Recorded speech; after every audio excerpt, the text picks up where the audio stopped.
दोस्तों, एक बच्चा जो कि अपनी ग्रोइंग स्टेज में है वो अपने पेरेंट्स से क्या एक्सपेक्ट करता है? Love, care, support. लेकिन अगर यही पेरेंट्स का बिहेवियर अपने बच्चों के प्रति टॉक्सिक हो जाए तो दोस्तों ऐसे बहुत सारे रिसर्च है जो ये बताते हैं कि जो टॉक्सिक पेरेंटिंग है वो कितना ज्यादा बच्चों के डेवलपमेंट को अफेक्ट करती है। यानी इस टॉक्सिक पेरेंटिंग की वजह से बच्चों का पूरा फ्यूचर अफेक्ट होता है, उनकी पर्सनालिटी डेवलपमेंट, उनका इमोशंस, उनका साइकोलॉजिकल वेलबींग, हर चीज अफेक्ट होता है और बहुत बार वो काफी सफर करते हैं अपनी लाइफ। तो दोस्तों, पेरेंट्स को भले ही लगता है कि उनके जो हर्टफुल कमेंट्स होते हैं या हर्टफुल वर्ड्स होते हैं वो बच्चे की अच्छी परवरिश में हेल्प करते हैं, लेकिन कभी कभी ये हर्टफुल वर्ड्स जो होते हैं वो बच्चों के दिमाग पर काफी बुरा प्रभाव डालते हैं और ये उनकी आने वाली जिंदगी को भी काफी प्रभावित करते हैं और कहीं ना कहीं उन पर एक बैड मेमोरी की तरह उनके साथ रहते हैं, कभी शॉर्ट टाइम के लिए और कभी लॉन्ग टाइम के लिए। एक पेरेंट अपनी बच्ची की परवरिश कैसे करता है या उसके आसपास कैसे बिहेव करता है, इसका पूरा प्रभाव बच्चे की पर्सनालिटी डेवलपमेंट और उसकी सेल्फ स्टीम पर पड़ता है। नमस्कार दोस्तों, मेरा नाम तनु सिंह है और मैं एक लाइसेंस्ड क्लिनिकल साइकोलॉजिस्ट हूँ। दोस्तों, आज इस वीडियो में हम ऐसे 8 पॉइंट जो टॉक्सिक पेरेंट्स अपने बच्चों को बोलते हैं उसके बारे में चर्चा करेंगे और इस टॉक्सिक पेरेंटिंग का बच्चे की लाइफ पर क्या अफेक्ट पड़ता है उसके बारे में भी चर्चा करेंगे। तो चलिए वीडियो को स्टार्ट करते हैं। फर्स्ट साइन है offensive words towards their appearance. जैसे कि बच्चों को उनके बॉडी को लेकर बार बार बुरी बातें बोलना, जैसे तुम कितनी छोटी हो, तुम्हारा हाइट क्यों नहीं बढ़ रहा है, कैसे दिख रही हो तुम, ये कैसे बाल बना लिए तुमने, कितनी खराब बाल है तुम्हारे, कितनी पतली हो तुम। इस तरीके के ऑफेंसिव वर्ड पेरेंट्स बार बार अपने बच्चों को लिए यूज करते हैं।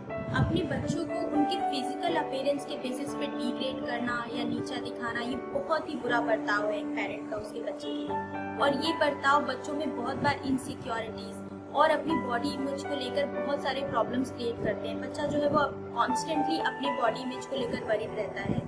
एक पेरेंट्स का ये कर्तव्य है कि वो अपने बच्चों को खुद से प्यार करना सिखाएं, चाहे वो बाहर से कैसे भी दिखते हैं। तो दूसरा साइन है वो है उनके एक्शंस पे कमेंट करना, सार्कास्टिक क्वेश्चंस करना।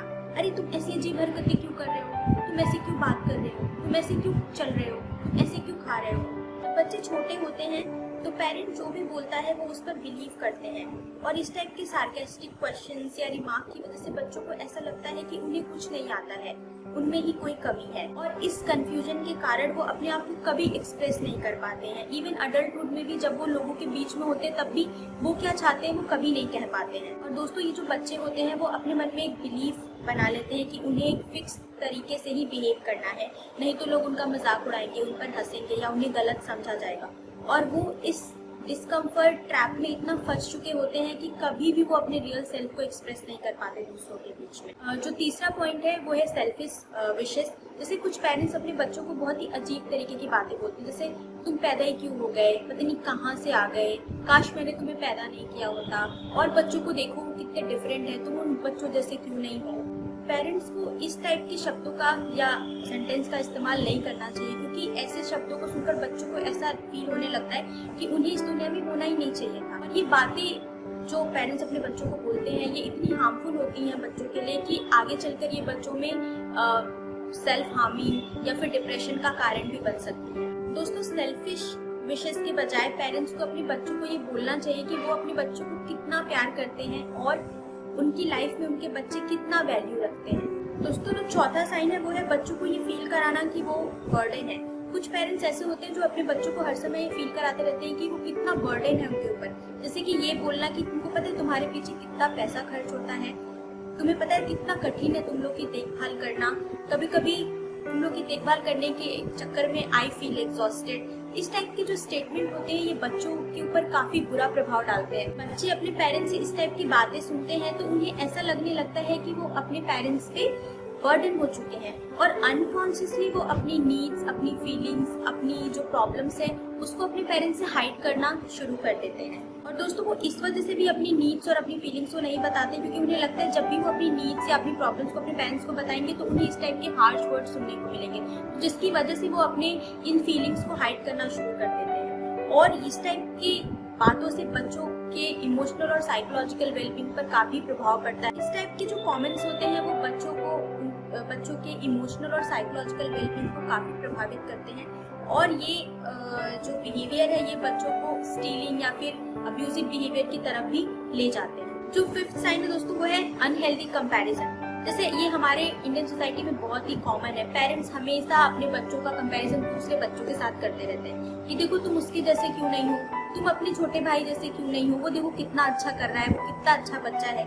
ये इस तरीके के जो स्टेटमेंट होते हैं या और भी दूसरे तरीके के अनहेल्दी कंपैरिजन होते हैं वो बच्चों की सेल्फ स्टीम को काफी प्रभावित करते हैं और बच्चे को ऐसा लगने लगता है कि वो कभी कुछ अच्छा नहीं कर सकता अपनी लाइफ में। और पेरेंट्स को एक और बात याद रखनी चाहिए कि सिबलिंग्स को आपस में कंपेयर नहीं करना चाहिए, क्योंकि उसकी वजह से क्या होता है, जो सिबलिंग्स होते हैं उनमें अच्छे रिलेशंस नहीं बन पाते हैं, उनमें एक दूसरे से जेलसी हो गई या रिसेंटमेंट हो गया है, एक को दूसरे से कम समझना, इस तरीके के जो अनहेल्दी रिलेशनशिप होते हैं वो उनमें आपस में डेवलप हो जाते हैं और ये होता है पेरेंट्स के अनहेल्दी कंपैरिजन की वजह से। तो दोस्तों पेरेंट्स को हमेशा जो उनके बच्चे होते हैं उनको इक्वली राइट देना चाहिए, इक्वली ट्रीट करना चाहिए, क्योंकि ऐसा करने की वजह से उनमें उन बच्चों में एक इंडिपेंडेंट आइडेंटिटी जो है वो बन पाती है। जो सिक्स्थ पॉइंट है वो है वर्बली अब्यूजिव स्टेटमेंट्स।